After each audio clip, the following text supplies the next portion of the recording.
वामनराव म्हणजे साखरतळा गावातील लोकांच्या अडचणीत धावून जाणारा माणूस.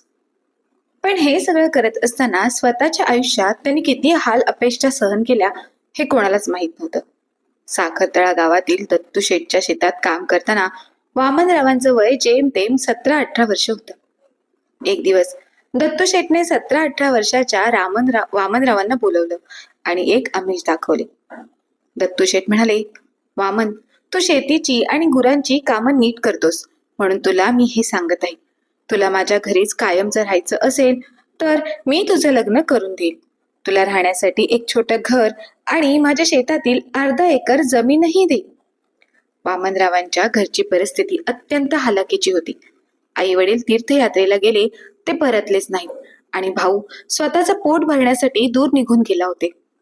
आयुष्यात कोणतीही हक्काची जागा नसल्यामुळे त्यांनी नम्रपणे मान डोलावत म्हणाले, साहेब, माझं कोणीच नाहीये. जर तुम्ही माझ्यावर इतके माया करत असाल तर मी कायमचा तुमच्याकडेच राहायला तयार आहे. वामनरावांच्या होकाराने दत्तू शेठचा स्वार्थ साधला गेला. त्याला वामनरावांचे लग्न करून त्याची होणारी बायको फुकटची कामवाली म्हणून मिळणार होती आणि वामनरावांच्या रूपात कायमचा राबणारा गडी मिळणार होता. लग्नानंतर वामनरावांची बायको नीरा घराच्या कामासोबतच दत्तू शेठच्या घरची कामेही करू लागली. पण नीराबाईंच्या या कष्टाचा मोबदला मात्र शून्य होता. वामनराव सर्वात अगोदर दत्तू शेठची शेती करायचे आणि उरलेल्या दिवसात इतर शेतकऱ्यांच्या शेतात मजुरी करायचे. संध्याकाळी जेव्हा वामनराव आणि मीराबाई दोघेही घरी परतत तेव्हा गरिबीचे वास्तव त्यांना छळायचे. एका रात्री चुलीवर शिजलेलं थोडंफार अन्न वामनरावांसमोर ठेवताना मीराबाई म्हणाल्या, हे घ्या जेवण, तुम्ही अगोदर जेवून घ्या. आज दिवसभर तुम्ही खूप कष्ट केलेत. त्यावर वामनराव म्हणाले, मीरा, तू जेवलीस का? आणि हे काय इतकंच जेवण आहे? मीराबाई डोळ्यातील अश्रू आणि दुःख लपवत म्हणाल्या, मी मी जेवले अगोदरच. हे सर्व जेवण तुम्ही खा, नाहीतर तुम्हाला उद्या शेतात काम करायला ताकद मिळणार नाही.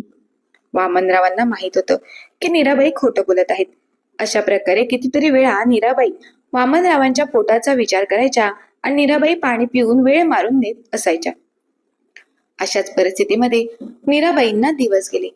ते गर्भधारणेचे 9 महिने सुद्धा जेवढं मिळेल तेवढंच खाऊन मीराबाईंनी एका मुलीला जन्म दिला. पण मुलीच्या जन्मानंतर मीराबाईंचे शरीर साथ देईनसे झाले. सततचा उपवास, कष्टाचे काम आणि आता अंगावर बाळ पीत होतं. त्यासाठी शरीरात पोषक आहार जाणे गरजेचं होतं. पोषक आहार न मिळाल्यामुळे आजारपण आले. त्यात मीराबाई थकून गेल्या होत्या. मीराबाईंची अवस्था पाहून वामनराव म्हणायचे, मीरा, तुझी तब्येत दिवसेंदिवस खालावते आहे. एकदा दवाखान्यात जाऊन येऊया का? मीराबाई अशक्त आवाजात उत्तर द्यायच्या, अहो नको, आपण साठवलेले थोडे पैसे मुलीच्या दुधासाठी आणि औषधांसाठी ठेवूया, मला बरं वाटेल. पण नीराबाईंना बरं वाटलं नाही. तुटपुंजा पैशामुळे आणि योग्य उपचाराअभावी वामनरावांचा संसारूपी रथ एका वळणावर थांबला. मीराबाईंनी कायमची साथ सोडली. मागे उरली ती एक चिमुकली मुलगी आणि वामनरावांच्या आयुष्यातली मोठी पोकळी. मीराबाईंच्या निधनानंतर वामनरावांचे आयुष्य पूर्णपणे बदलले. आता वामनरावांसमोर आव्हान होते, ते आपल्या मुलीला वाढवण्याचे. मीराबाईच्या जाण्याने वामनरावांच्या आयुष्यातील अर्धा संसार उद्ध्वस्त झाला होता. आता त्यांच्या आयुष्याचा केंद्रबिंदू होती ती त्यांची चिमुकली मुलगी. पण वामनरावांची कसरत आता अधिकच वाढली होती. एका हातात मुलीला सांभाळायचे आणि दुसऱ्या हाताने दत्तू शेठच्या शेतांची कामे करायची. मुलीच्या रडण्यामुळे वामनरावांचं लक्ष कामावरून विचलित होऊ लागले. वामनरावांच्या कामात होणारी दिरंगाई पाहून दत्तू शेठचा संयम सुटला. एके दिवशी सकाळी शेतात काम करत असताना दत्तू शेठ वामनरावांवर ओरडले, वामन, हे काय, दिवसभर मुलीला जवळ घेऊन बसणार आहेस की काम करणार आहेस? तुझ्या या अशा वागण्यामुळे माझं शेतीचं आणि गुरांचं खूप नुकसान होतंय. असं चाललं तर कसं व्हायचं? वामनराव खाली मान घालून शांतपणे ऐकत होते. त्यांना आपली हतबलता माहित होती. तरीही काही वेळाने वामनराव म्हणाले, मालक, मुलगी लहान आहे, तिला सोडून कुठे जाऊ? तिला थोडी समज आली की मी व्यवस्थित लक्ष देईन. हे बघ वामन, मुलीला समज यायला अजून कितीतरी वर्ष लागतील मला माहित नाही. तोपर्यंत मी माझं नुकसान सोसणार का? त्यापेक्षा एक उपाय सांगतो, तू दुसरं लग्न करून टाक. दुसरं लग्न झालं की तुझी मुलगी तुझ्या दुसऱ्या बायकोसोबत सुरक्षित राहील आणि घरातही एक काम करणारी बाई येईल. मग तुला माझ्या शेतावर नीट लक्ष देता येईल. आणि वामना, मी तुला अर्धा एकर शेती दिली आहे, ती सुद्धा तुला व्यवस्थित लक्ष देऊन करता येईल. तू मेहनत करशील तेव्हाच तुला त्यातून चांगलं उत्पन्न मिळेल ना. दत्तू शेठच्या बोलण्याने वामनरावांच्या मनात द्वंद्व निर्माण झालं. कारण दत्तू शेठला स्वतःच्या फायद्याची चिंता होती. त्याला पुन्हा एक फुकटची कामवाली हवी होती. पण वामनरावांच्या मनात मीराबाईंच्या आठवणींनी थैमान घातलं होतं. त्यांना आठवत होतं मीराबाई शेवटच्या दिवसात कशा तडफडून गेल्या होत्या. मीराबाई आजारी असताना जेव्हा त्या शेवटच्या घटका मोजत होत्या, तेव्हा याच दत्तू शेठनी आपल्या घरातील सर्व दरवाजे मीराबाईंसाठी बंद केले होते. त्यावेळी दत्तू शेठचे शब्द वामनरावांच्या कानात घुमू लागले. हे बघ वामन, तुझी बायको मरते हे ठीक आहे, पण तिचा हा आजार माझ्या घरात नको. उद्या माझ्या घरातील माणसांना किंवा मुलाबाळांना काही झालं तर. त्यामुळे आजपासून तिने माझ्या घराची पायरी चढायची नाही. मीराबाईंना केवळ उपचारांची नाही तर माणुसकीचीही गरज होती, जी दत्तू शेठने नाकारली होती. आणि आता त्याच दत्तू शेठला पुन्हा एकदा एक कामवाली हवी होती. वामनरावांना माहित होते की दुसरी जी कोण येईल तिची अवस्था ही मीराबाईंसारखीच होईल. तिचा सुद्धा या जमीनदाराच्या घरातून राबून शेवटी तुटपुंज उपचाराअभावी जीव जाईल. असा विचार करत वामनराव थरथरत्या आवाजात म्हणाले, मालक, दुसऱ्या लग्नाचा विचार मी करू शकत नाही. मीरा गेल्यावर आता पुन्हा कोणाला तरी संसारात ओढून मला तिचं आयुष्य बर्बाद करायचं नाहीये. दत्तू शेठ रागात ओरडले, मी तुला सल्ला दिलाय वामन. जर तू हे ऐकणार नशील तर लक्षात ठेव, ही अर्धा एकर जमीन आणि घराचा ताबा मी परत घ्यायला मागे पुढे पाहणार नाही. आता निर्णय तुझा आहे. दत्तू शेठची ही धमकी वामनरावांच्या काळजाला लागली. आता समोर प्रश्न होता, आपल्या मुलीच्या भविष्यासाठी आणि राहत्या घरासाठी स्वतःच्या तत्वांशी तडजोड करायची की गरिबीला कवटाळून राहायचे. ती रात्र वामनरावांच्या आयुष्यातील सर्वात कठीण रात्र होती. झोप त्यांच्या डोळ्यापासून कोसो दूर होती. शेतात राबून थकलेलं शरीर विश्रांती मागत होतं, पण मन मात्र विचारांच्या वादळात सापडलेलं होतं. एका बाजूला होतं दत्तू शेठचं सुरक्षित पण गुलामगिरीचं आयुष्य. तिथे राहिलं तर किमान मुलीच्या पोटात 2 घास जातील याची खात्री होती. पण दुसरीकडे दत्तू शेठच्या अटीनुसार दुसरं लग्न करणं म्हणजे स्वतःच्याच आत्म्याशी परतारणा करणं होतं. वामनरावांच्या डोळ्यासमोर मीराबाईंचा चेहरा तरळून गेला. त्या कशा तडफडून गेल्या होत्या, कसं त्यांना उपचाराशिवाय मरावं लागलं होतं हे त्यांना आठवलं. मी जर आज शेठच्या सांगण्यावरून दुसरं लग्न केलं तर त्या निरागस बाईला मी कोणत्या नरकात आणून टाकणार आहे. तिचाही शेवट मीरासारखाच झाला तर त्या पापांचं ओझं मी कसं पेलणार, हा विचार त्यांना आतून खात होता. त्यांनी आपल्या झोपलेल्या चिमुकलीकडे पाहिलं. तिला काय माहिती की तिचे बाबा तिच्या उज्ज्वल भविष्यासाठी स्वतःच्या हक्काच्या घराचा त्याग करण्याचा विचार करत आहेत. वामनराव पुटपुटले, बाळा, तुझ्या पोटात अन्नाचा कण नसेल तरी चालेल, पण वडिलांच्या कर्तव्याला काळिंबा फासून मिळालेली भाकरी तुला खाऊ घालणार नाही. मी तुला एक स्वाभिमानी मुलगी म्हणून वाढवेन. शेवटी ठरलं होतं, निर्णय झाला होता. वामनरावांनी एक छोटासा गाठोडा बांधला. त्यात काही जुने कपडे आणि घरात उरलेलं थोडंफार धान्य होतं. दत्तू शेठची दिलेली ती अर्धा एकर जमीन आणि ते घर ज्याला त्यांनी आजवर आपलं मानलं होतं, ते आता त्यांना नकोसं वाटू लागलं होतं. वामनरावांनी हळूच मुलीला उचललं. ती गाढ झोपेत होती. तिच्या चेहऱ्यावर एक निरागस शांतता होती, जणू तिला कशाचीच पर्वा नव्हती. वामनरावांनी घराचा दरवाजा बाहेरून बंद केला आणि मागच्या बाजूने शेतातून थेट गावच्या वेशी बाहेर दिशेने पाऊल टाकायला सुरुवात केली. मागे वळूनही पाहिलं नाही. दत्तू शेठचं सावट आता त्यांच्या आयुष्यातून कायमचं पुसून जाणार होतं. समोर काळा कुठ्ठ अंधार होता, पण वामनरावांच्या मनात मात्र आता एक वेगळीच उमेद होती.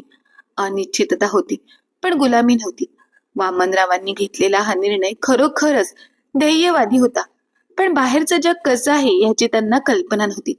दुसऱ्या दिवशी सकाळी जेव्हा दत्तू शेठला कळते की वामनराव घर सोडून गेले आहेत, तेव्हा त्याच्या तळपायाची आग मस्तकात जाते. दत्तू शेठच्या वाड्यासमोर रिकामी पडलेली ती जागा पाहून दत्तू शेठचा पारा चढला. त्याने आपल्या गुंड्यांना वामनरावांचा शोध घेण्यास सांगितलं. त्याला वाटतंय मी त्याला मोकळ सोडलंय. माझा गुलाम माझ्या परवानगीशिवाय कसा काय जाऊ शकतो. दत्तू शेठने आपल्या गुंड्यांना हुकूम सोडला. त्याला शोधा आणि जिथे दिसेल तिथे त्याचे हाल करून त्याचं जगणं मुश्किल करा. त्याला कळलं पाहिजे की या गावाच्या बाहेर त्याच्यासाठी कोणतीही जागा नाही. दत्तू शेठच्या गुंड्यांनी 2-3 दिवसातच वामनरावांचा शोध लावला. ते गावापासून दूर एका पडक्या झोपडीत लपून बसले होते. तिथे पोहोचताच त्या गुंड्यांनी वामनरावांवर त्रास द्यायला सुरुवात केली. वामनरावांनी त्यांच्या समोर हात जोडून त्यांना विनवणी केली. वामनराव रडतच म्हणाले, दादा, हात जोडून सांगतो तुम्हाला, माझ्या लहान मुलीचा विचार करा. मला माझ्या नशिबावर सोडून द्या. आम्ही कुठेतरी निघून जाऊ. आमचा पिच्छा सोडा. पण त्या माणसांवर दत्तूशेठच्या धाकाची सावली होती. एकाने वामनरावांच्या हातातील गाठोडं फेकून दिलं आणि त्यांनी दुकानातून आपल्या मुलीसाठी आणलेलं दूध देखील फेकून देत ते गुंड म्हणाले, शेठने सांगितलंय तुला कुठेही चैन पडू द्यायचं नाही. तू जिथे जाशील तिथे तुला त्रास होईल. आता सांग, कुठे जाणार? वामनराव हतबल झाले होते. त्यांनी पाहिले की त्यांची मुलगी भीतीने रडत आहे. भूक आणि भीतीमुळे तिचं रडणं थांबत नाही. ज्या मुलीला सन्मानाने वाढवण्याचे स्वप्न त्यांनी पाहिले होते, तिला ते या क्रूर जगात जगू शकत नव्हते. तेव्हा वामनरावांना समजलं की बाहेरच्या जगातही शेठचाच हात पोचलेला आहे. त्यामुळे त्यांच्याकडे आता कोणताही पर्याय उरला नव्हता. पुढच्याच दिवशी सकाळी दत्तूशेठ आपल्या घराच्या ओठ्यावर बसला होता. तेव्हाच समोरून वामनराव आपल्या मुलगी कडेवर घेऊन मान खाली घालून चालत आले. दत्तूशेठला पाहताच वामनरावांनी आपल्या मुलीला बाजूला ठेवली आणि त्यांचे पाय धरले. मालक, माझी चूक झाली, पण आजपासून मी पुन्हा तुमच्या पायाशी आहे. मला पुन्हा तुमच्या घरी कामाला ठेवा, पण कृपया माझ्या मुलीला आणि मला या नरकातून वाचवा. आमच्याकडून पुन्हा अशी चूक होणार नाही. दत्तूशेठने क्रूर हास्य केलं. त्याला माहित होतं की वामनराव पुन्हा एकदा त्याच्या जाळ्यात अडकले आहेत. त्याने वामनरावांकडे दुर्लक्ष करत खिडकीतून बाहेर पाहिलं आणि शांत आवाजात म्हणाला, ठीक आहे, पण लक्षात ठेव, पुढच्या वेळी असा विचार केलास तर तुझी मुलगी ही जिवंत दिसणार नाही. वामनरावांची ही शरणागती त्यांच्या काळजाला किती पोखरत असेल याची कल्पनाही करवत नाही. ते आता पुन्हा त्याच पिंजऱ्यात बंदिस्त झाले होते. वामनरावांच्या आयुष्यात परत आलेली ती शांतता ही वादळापूर्वीची शांतता होती. दत्तूशेठच्या क्रूरतेच्या सावटाखाली जगताना वामनराव बाहेरून जरी हरल्यासारखे दिसत होते, तरी आतून मात्र ते आता सावध झाले होते. पण यावेळेस परिस्थिती वेगळी होती, कारण वामनरावांच्या आयुष्यात देवकी आली होती. दुसऱ्या लग्नानंतर देवकी वामनरावांच्या आयुष्यात आली. पहिल्या बायकोचा, मीराबाईंचा अनुभव गाठीशी असल्याने वामनरावांना भीती वाटत होती की देवकीचेही आयुष्य दत्तूशेठच्या गुलामीत होरपळून निघेल. पण देवकीताई काही साधीसुधी स्त्री नव्हती. त्या अत्यंत धोरणी आणि परिस्थिती ओळखून वागणारी होत्या. तिने पाहिलं की दत्तूशेठ कसा वामनरावांना आणि त्यांच्या कुटुंबाला वागणूक देतो. मीराबाईचा अंत कशामुळे झाला हे त्यांना समजलं होतं, पण त्यांनी हे कधीही उघडपणे बोलून दाखवलं नाही. त्यांनी त्याच घरात राहून दत्तूशेठच्या बदल्याचा मार्ग निवडला, पण तो अतिशय शांत आणि संयमी होता. काही काळानंतर वामनरावांना देवकीताईंपासून 2 मुली झाल्या. आता घरात एकूण 3 मुली होत्या, एक मीराबाईंची आणि 2 देवकीताईंच्या. या 3 मुली म्हणजे वामनरावांच्या रक्ताची नाती नव्हती, तर ती एकजूट होती. देवकीताईंनी त्या तिघींनाही आपल्याच पोटच्या मुलींसारखं वाढवलं. त्यांनी त्या तिघींना एक महत्वाचा संस्कार दिला, कोणाच्याही पाया पडण्यापेक्षा स्वतःच्या पायावर उभं राहण्याची तयारी करा. कारण देवकीताईंना हे पक्क माहित होतं की थेट दत्तूशेठची पंगा घेणं म्हणजे स्वतःचा नाश ओढून घेणं. त्यामुळे त्यांनी गुलामीचा वेश धारण केला, पण कामात त्यांनी स्वतःची बुद्धी वापरण्यास सुरुवात केली. दत्तूशेठच्या घराची सर्व खातरजमा देवकीताईंनी करायला सुरुवात केली. शेठच्या व्यवहारातील तुटी, त्यांच्या खोट्या नोंदी आणि गावच्या लोकांशी त्यांचे असलेले गैरव्यवहार याची त्यांना माहिती होऊ लागली. त्यांनी या सर्व गोष्टी हळूहळू पण पक्क्या लक्षात ठेवल्या. दत्तूशेठला वाटायचं की वामनराव आणि देवकीताई त्याचे गुलाम आहेत, पण देवकीताईंनी आपल्या 3ही मुलींच्या शिक्षणासाठी आणि भविष्यासाठी दत्तूशेठच्या नकळत धान्य आणि काही तुटपुंजे पैसे बाजूला काढायला सुरुवात केली. दत्तूशेठला आपली हुशारी दाखवू न देता देवकीताई त्याच्याच शब्दात त्याला अडकवू लागल्या. कधी कधी त्यांनी अशा काही युक्त्या लढवल्या की ज्यामुळे दत्तूशेठच्या शेतातील काही निर्णय चुकले आणि त्याचे आर्थिक नुकसान झाले. दत्तूशेठला वामनरावावर संशय यायचा, पण देवकी इतक्या चपळाईने आपली बाजू सावरून घ्यायची की तो त्यांना काही बोलूच शकत नव्हता. वामनराव सुरुवातीला घाबरलेले असत, पण हळूहळू त्यांनाही देवकीताईंच्या या शांत युद्धाची जाणीव झाली. देवकीताईंनी वामनरावांना सांगितलं, आपण इथे राबत राहू, पण या शेठची अक्कल आता आपल्या तालावर नाचेल. ज्या दिवशी या 3ही मुली मोठ्या होतील त्या दिवशी आपण या घराचा पिंजरा असा तोडू की शेठला पश्चाताप होईल. देवकीताईंच्या मनात दत्तू शेठच्या विरोधात एक मोठी योजना शिजत होती. ती केवळ कामवाली म्हणून राहिली नाही, तर ती एका गुप्त शिकारीसारखी काम करत होती, जिने आपल्या सावजाला सापळ्यात अडकवण्याची तयारी सुरू केली होती. दत्तू शेठला वाटलं होतं की वामनरावांच्या या 3 मुली म्हणजे शेतात काम करण्यासाठी मिळणारे अजून 6 हात. पण देवकीताईंनी मात्र पडद्यामागे काहीतरी वेगळं शिजवलं होतं. स्वतः अर्ध्या पोटी राहून शेठच्या नजरेतून वाचून त्यांनी आपल्या 3ही मुलींना अशा क्षेत्रात पाठवलं जिथे शब्दांपेक्षा अधिक सामर्थ्य होतं. मोठी मुलगी जी नीराबाईंची मुलगी होती, ती जेव्हा कायद्याची पदवी घेऊन गावात परतली, म्हणजे वकील झाली, तेव्हा तिच्या हातात केवळ सनद नव्हती, तर दत्तू शेठने आजवर केलेल्या बेकायदेशीर व्यवहारांची यादी होती. वामनरावांना दिलेली ती अर्धा एकर जमीन आणि त्या बदल्यात करून घेतलेली पिढ्यानपिढ्यां गुलामगिरी हा कायद्यानुसार किती मोठा गुन्हा आहे हे तिने बरोबर ओळखलं होतं. दुसरी मुलगी पोलीस अधिकारी बनून खाकी वर्दीत जेव्हा ती गावात आली, तेव्हा दत्तू शेठच्या गुंड्यांची अवस्था खूपच वाईट झाली. आजवर शेठने दहशतवादीच्या जोरावर जे काही साम्राज्य उभं केलं होतं, त्याला आता कायद्याचा धाक बसला होता. तिसरी मुलगी तलाठी बनली.